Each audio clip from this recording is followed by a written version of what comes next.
Hello বন্ধুরা, কেমন আছো সবাই? তো আপনাদের সবাইকে স্বাগত জানাই আমার এই গার্ডেন বিষয়ক চ্যানেল বিপ্লব গার্ডেন্সে। তো বেশ কয়েকদিন আমার চ্যানেলে কোনো ভিডিও এসেছিল না। এর আগে দুটো আমি শর্ট ভিডিও ছেড়েছি, আপডেট দিয়েছি যে আমি আবার ভিডিও শুরু করেছি। তো যারা যেসব দর্শক বন্ধুরা আমার চ্যানেলে এখনও রয়েছেন, তাদের সমস্ত যেসব সাবস্ক্রাইব বন্ধুরা, তাদের সবাইকে জানাই ধন্যবাদ এতদিন আমার সাথে থাকার জন্য। তো আজকের ভিডিওটা আপনারা নিশ্চয়ই থাম্বনেল আর টাইটেল দেখে বুঝতে পেরেছেন আজকে কী বিষয় নিয়ে ভিডিওটা হতে চলেছে। আর এই ভিডিওর শুরুটাও দেখে আপনারা বুঝতে পেরেছেন যে হ্যাঁ, আজকের এই ভিডিওতে আমি শীতের গাছ নিয়ে কথা বলবো।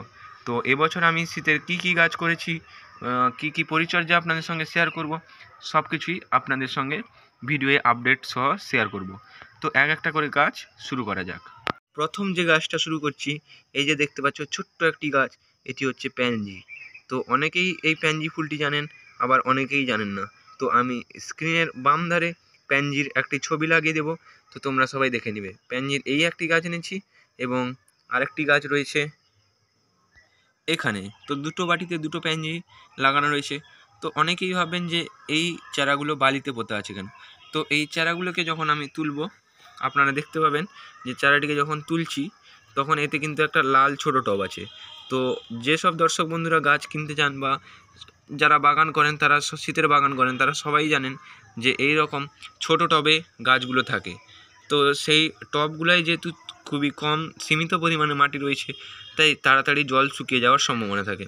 তাই সেগুলিকে এরকম বালিতে পুঁতিয়ে, বালিতে যদি জল দিয়ে রাখা যায় তাহলে একটা ময়েশ্চার মেনটেন থাকবে। এই যে টবটা দেখতে পাচ্ছেন, টবের গাটা ভেজা থাকবে, ফলে টবের যে ভিতরের মাটি সেটাও ভেজা থাকবে। তো শীতের গাছ করার যে কিভাবে করতে হয় তার যে পদ্ধতি, এটি হচ্ছে তার প্রথম ধাপ। যে গাছটিকে এনে সরাসরি কিন্তু মাটিতে যদি আমরা লাগিয়ে দিই বা টবে লাগিয়ে দিই তাহলে কিন্তু হবে না। প্রথমে এই টবের ভিতরেই গাছটিকে বাড়তে দিতে হবে, তারপরেই আমরা বড় জায়গায় স্থানান্তর করব। কিন্তু এরপরই সোজাসুজি এইখানে যখন শিকড় বেরাবে তখনই আমাদেরকে বুঝতে হবে গাছটি ঠিকঠাক শিকড় বেরিয়েছে, তারপরেই আমরা গাছটিকে লাগাবো। কিন্তু ডাইরেক্ট কিন্তু আমরা এরপর এখান থেকে তুলে নিয়ে বড় টবে বসাবো না। এর পরবর্তী যে আপডেটগুলো সেগুলো আপনাদের সঙ্গে শেয়ার করব। এরপরে যে 80 ml এর চায়ের কাপগুলো হয়ে থাকে সেইগুলোতে এই গাছগুলিকে দেবো। তো এরপরে দ্বিতীয় কোন গাছ আসছে সেটি দেখে নিই। তো দ্বিতীয় যে গাছটা দেখতে পাচ্ছেন এইখানে রয়েছে, আমি ছোট থেকে একটি গাছ শুরু করছি। এটি হচ্ছে ইমপেশেন্স গাছ। তো অনেকেই ভাববেন যে এটা কী নাম। তো শীতের ফুল গাছের নাম এই রকমই। তো এই ইমপেশেন্স ফুলটাও খুব সুন্দর হয়। যারা জানেন না তার জন্য আমি ডিসপ্লেতে এই ফুলের ছবি দিয়ে দিচ্ছি, আপনারা দেখে নেবেন। তো বন্ধুরা দেখতে পাচ্ছেন যে যত গাছই আমি এবারে এনেছি সব গাছই একটি থার্মোকলের বাটিতে বালি দিয়ে বসানো আছে। তো এটা একটা শীতের গাছের টিপস। তো এরপরে যে গাছটা দেখে নেব সেটি হচ্ছে পিটুনিয়া। তো পিটুনিয়া, যারা শীতের বাগান করেন, পিটুনিয়াকে চেনেন না এমন কোনো বাগানেই নেই। তো পিটুনিয়া গাছ সবাই চেনেন, দেখতে পাচ্ছেন কতটা ছোট পিটুনিয়া অবস্থায় রয়েছে। তো পিটুনিয়ায় বা এই শীতের ফুল গাছ বলুন, সেগুলোতে কিন্তু এই যে বালিটা ভেজাবেন, প্রচুর পরিমাণে জল দিয়ে দেবেন না। কারণ যার ফলে এই যে শীতের ফুল গাছগুলোর যতই ফুল গাছ দেখবেন সবার যে কাণ্ডগুলো সেগুলো খুবই নরম, যার ফলে সেগুলির গোড়ায় জল জমে গোড়া পচে গিয়ে গাছটি মারা যেতে পারে। তো এদিকটাও খেয়াল রাখতে হবে। এরপর পিটুনিয়া দেখালাম, 3টে গাছ হয়েছে। চতুর্থ যে গাছ হচ্ছে সেটি হচ্ছে ডায়ান্থাস। তো এটিকে আর তুলছি না। গাছগুলো লাগিয়ে দেওয়ার পর বেশি কিন্তু নড়াচড়া করাবেন না, গাছগুলোকে ঠিকঠাক সেটেল হতে দিবেন। গাছগুলি বসানোর পর একটু ময়েশ্চার মেনটেন, প্রতিদিন জল দেওয়ার দরকার নেই, হাত দিয়ে একটু দেখে নেবেন ময়েশ্চার মেনটেন আছে কিনা। আর অবশ্যই কিন্তু এই যে বাটি বা যে পাত্রে এই গাছগুলিকে বসাবেন নিচে কিন্তু ফুটো ফুটো করে দেবেন, যার ফলে এই বালিতে বেশি জল না ধরে রাখে। তো ডায়ান্থাসটা দেখালাম। ডায়ান্থাসের যে ফুলটা সেটি হয়তো অনেকে জানেন না, তাদের জন্য বলি। এই যে ফুলটা হয় অনেকটা পেন্সিলকে চাঁচলে যেরকম হয় সেই রকম এর ফুলটা ফোটে। তো সেটিও আমি ডিসপ্লেতে দিয়ে দেবো, আপনারা দেখে নেবেন। এর পরের যে গাছটি হচ্ছে সেটি হচ্ছে জিনিয়া। তো এই জিনিয়াকে আপনারা সবাই চেনেন, কেননা ছোটোবেলায় বইতে এই জিনিয়া ফুলের কথা অনেকেই পড়েছেন। তো জিনিয়া ফুলও আমি এখানে দুটো এনেছি, এগুলিও একইভাবে ওই মাটির টবে বসানো আছে এবং সেটা বাড়িতে পোতা আছে।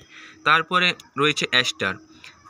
অ্যাস্টারটা অনেকেই চেনেন, যারা চেনেন না তাদের জন্য আমি অ্যাস্টার ফুলেরও ছবি ডিসপ্লেতে দিয়ে দিচ্ছি, অবশ্যই দেখে নেবেন এবং এবার শীতে আপনি আপনার বাগানে অবশ্যই এটি এনে বসাতে পারেন। তারপরে যেটা সবার পরিচিত, কে জানে না এমন রয়েছে, তো এই গাছটি হচ্ছে চন্দ্রমল্লিকা। তো চন্দ্রমল্লিকা আমি এবছর 4টে এনেছি। তো দেখতে পাবেন চন্দ্রমল্লিকা যদি একটু কাছ থেকে দেখাই যে এর কুঁড়ি চলে এসছে, কিন্তু এই সময় কুঁড়িদেরকে আমাদের রাখতে দিলে হবে না। গাছটি একটু যখন ঠিকঠাক হয়ে যাবে তখন কিন্তু আমাদের এখান থেকে পিঞ্চ করে দিতে হবে। তো সমস্ত শীতের গাছের পরিচর্যা একটি করে আমি আপনাদের সঙ্গে শেয়ার করব। তো সেগুলি দেখার জন্য অবশ্যই চ্যানেলটিকে আমার সাবস্ক্রাইব করে দেবেন এবং এই রকম নানান ভিডিও যেগুলো আমি ছাড়ি সেগুলো ভালো লাগলে অবশ্যই লাইক করবেন। তো এই কটি শীতের গাছ আমি এবছর এনেছি। তো এই গাছগুলি ভালো লাগলে আপনারাও আপনাদের বাগানে করতে পারেন। অনেকে হয়তো নতুন বাগানে রয়েছে যারা ভয় পায় যে আমার গাছ বাঁচবে কি বাঁচবে না, তাহলে আপনারা কোনো রকম ভয় না পেয়ে প্রথমে এই চন্দ্রমল্লিকা কিংবা গাঁদা, ডালিয়া এগুলি দিয়ে শুরু করতে পারেন। এগুলি খুব সহজে বেঁচে যায়, কিংবা অ্যাস্টার, এইসব গাছ যেগুলি রয়েছে এগুলি খুবই সহজে সারভাইভ করে যায় এবং শীতের খুবই দারুণ ফুল দেবে। তো বন্ধুরা, আজকের ভিডিওটা এই পর্যন্তই। আজকের ভিডিওটা ভালো লাগলে অবশ্যই লাইক করবেন এবং এই রকম নানা গার্ডেন বিষয়ক ভিডিও পেতে হলে অবশ্যই আমার চ্যানেলটিকে সাবস্ক্রাইব করে দেবেন।